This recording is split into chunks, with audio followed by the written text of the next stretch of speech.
So today I want to talk about one of my biggest inspirations when it comes to the creative process, when it comes to world building, and something that I don't really talk a whole lot about here on the channel. I think I've offhandedly mentioned this is one of my biggest inspirations for a while, and I always want to give it a little bit of love whenever I can. I just kind of never really expected that, yeah, I'd be here on this channel, that I'd be discussing this to any degree, but, today, I wanted to do a mini discussion talking about Thomas. Yeah, I never expected that we'd be doing this either. It's just kind of the way the world works. And yes, I am talking about Thomas before I'm talking about DXD. Shut up. That's just the way it's going.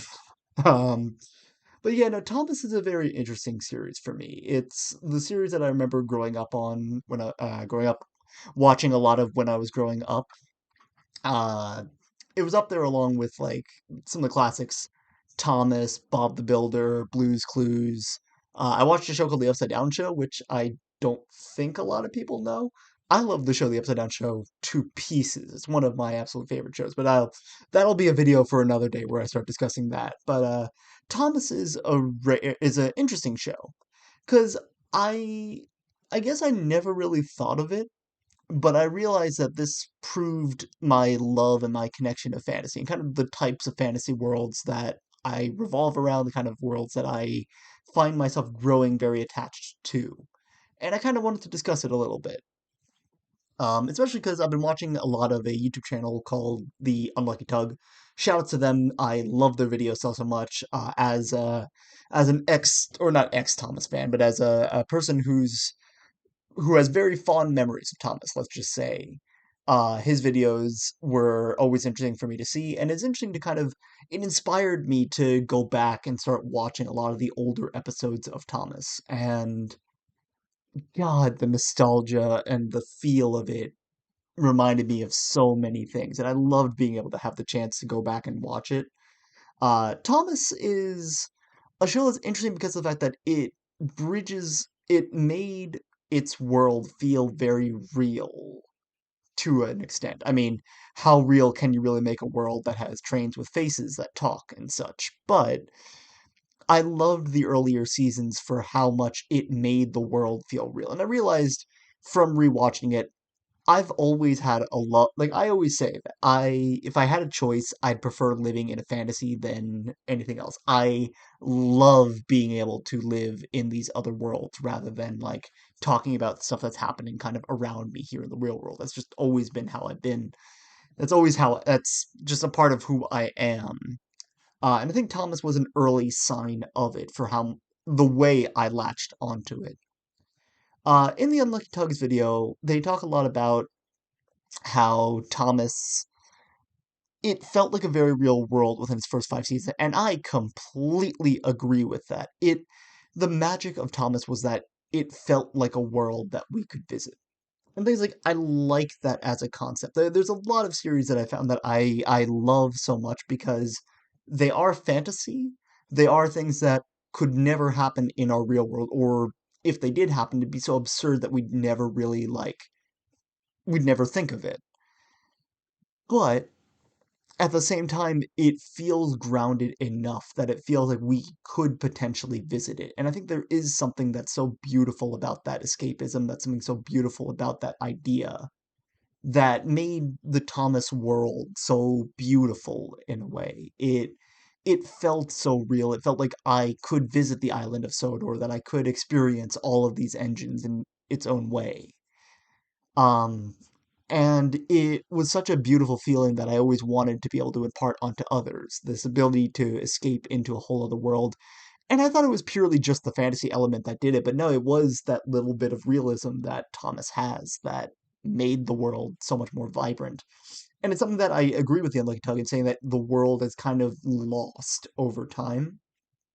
But I also think there is a degree of it that there are some things that we don't entirely agree on, and I highly implore any Thomas fan to watch those videos. I think the videos are very interesting. I remember I must have grown up with the era in the Ghislaine slash Britt Allcroft era of Thomas, because I remember a lot of the earlier stuff, but there's a lot of things about it I don't remember watching from. Like, I rewatched it and I don't remember certain things about it, which part of that can be just I've gotten older. It's been years since I ever went back to rewatch anything of Thomas. But I know, like, I was into that era. I was around for a lot of the hit era going into the CGI era because I know I had the DVD for Hero of the Rails and I loved. I went to libraries and I rented the CGI DVDs to rewatch some of the stuff from that over and over and over again. I own the DVD for Thomas and Magic Railroad, which is one of my favorite movies. And that movie is something I wanted to discuss also a little bit because that's something else that the Unlucky Tug talks about that I agree with and don't agree with on many different degrees. I think the magic element is handled very clunkily in it, but I don't necessarily see it as something that kind of ruined the series in the way that he says it did. And I mean, like, I don't want to take any shots at what he says. I don't want to take any shots at kind of a lot of the stuff that he brings up in that video. Um, but at the same time, with Thomas, I found myself, I like a lot of the magic element that the Magic Railroad introduced. I think the plot, if it was able to encompass it a little better, would have been able to do much more. But I think that they were on a good path with it. Because I think what that movie did was more of that bringing the real world into Thomas and kind of being like, here are people from the real world interacting with that character, kind of trying to bridge that gap a little bit more. I don't quite know how I like the magic element with that, but I still like that as a general concept. And I think that the fantasy elements work fine. It's just the story itself needed a little bit of refining. I'm not going to talk a lot about the details because honestly, I think that the Unlucky Tug does a great job discussing a lot of it, and a lot of my points are the same. So if you guys want to hear kind of where I'm coming from with a lot of it, check out the Unlucky Tug. I'll leave the link to the channel down in the description because I love that video so much. I love all the Thomas retrospective videos that he's done so far. And I agree with a lot of his points on like the Magic Railroad, on the shifts in like the way the world generally feels. But I would like to respectfully disagree with where I guess like the sense of magic felt like it was being lost. It it definitely felt like they leaned more into kind of like the childishness of these characters, led more into like the audience of it knowing like who they were marketing it to at a certain point. But I don't think it was quite as early as they say that, as the Unlucky Tug says in their videos. Just because of the fact that I personally feel like it still holds a little bit of like we could visit this world, that it still felt like this was a real place we could to a degree visit. And it wasn't until I think a little bit later where we saw less of the humans involved, it was more of the trains, that this did finally start feeling like it's a whole other world that we really would never be able to access. And that's kind of where I think I stopped really feeling as enamored with it. It's a series that for me will always hold a very strong place in my heart. It's a series that I'll always love to pieces for what it meant for me when I was a very young child. But it definitely did feel at one point like this is just it's not the same Thomas, and it kind of stopped feeling as special as I remember it feeling before. And I mean, like, there's a lot of things I've grown out of as a child, as I've gotten older. Like, I'm no longer as big of a fan of Power Rangers as I used to be, while still loving that kind of like enthusiasm that they have with Power Rangers. But with Thomas, the charm of the first 5 seasons are still very much there. And even going up to like season like 6 or 7, I think the charm is still there to a degree. There is something that does change in that like 7 to 8 range, where it feels less genuine. It feels less alive like the first 5 seasons did, and the world feels so much more produced. It feels more like a corporate entity than anything else. The characters don't feel as vibrant, despite the shiny new toy-like colors that they were given and that kind of thing. And I think that is such a sad thing with the show. But I've always wanted to be able to kind of touch on it a little bit and talk about like some elements of it. It's a show that's very near and dear to my heart, and it's a show that I I think work so well. I think like the arcs that they have for characters like Thomas, who start off as cheeky and learn to grow older, is something that kids can really latch on to. And I think like it was narrators like George Carlin who, for those who didn't know, did the voice for English for a couple of seasons of Thomas. And I think he put it best saying that like they don't force the themes of their story down your throat. They make it in a way that people can kind of come to conclusions on their own. I think that's such a beautiful thing of storytelling and how they're able to do that without it feeling forced. I think with my own storytelling, there's always the fear of like, is my message really getting across? Are people really taking away the interpretation that I want them to? Or like, is something that I didn't mean getting across?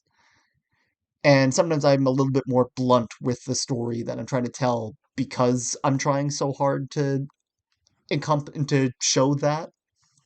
But I think that they do such a wonderful job with it in these first 5 seasons. It was such a treat getting the chance to rewatch and revisit a lot of this and get to explore what they do with that. Because a lot of it is we see characters at one point, and then slowly over the show, we get to see those points brought up over and over again, but see them change, see like shortcomings that they encounter and how they grow to get around them and to change as characters. Characters do change in such an interesting way through them. I'd quote Thomas as a beautiful showing of arcs. If you want to see like a beautiful way of building a character's arc over a season, Thomas is a great place to check it out, especially if you're looking to be able to approach a genre that reaches out to so many people. Because also, something my professor said to me at one point, one of the wisest things I've heard for like the way to produce something that can appeal to kids or can appeal to a wide range of audience is you want to appeal to both kids and their parents. You realize that the kids are going to drag their parents to watch these things over and over and over again.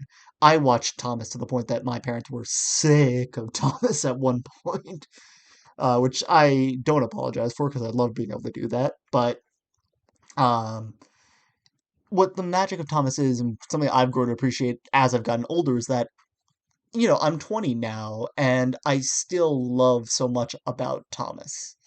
There's still so much about it that I think appeals even to an older audience. So it's like having a show that can appeal to an older audience just as much as it does to a younger audience is such a rare combination to strike. And if you can, you have gold.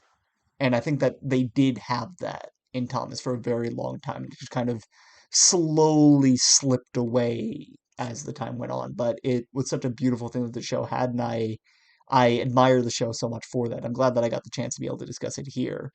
If there's any other series you guys want me to discuss, there's a few that, like I said, I've grown up watching that I'd love to be able to talk about.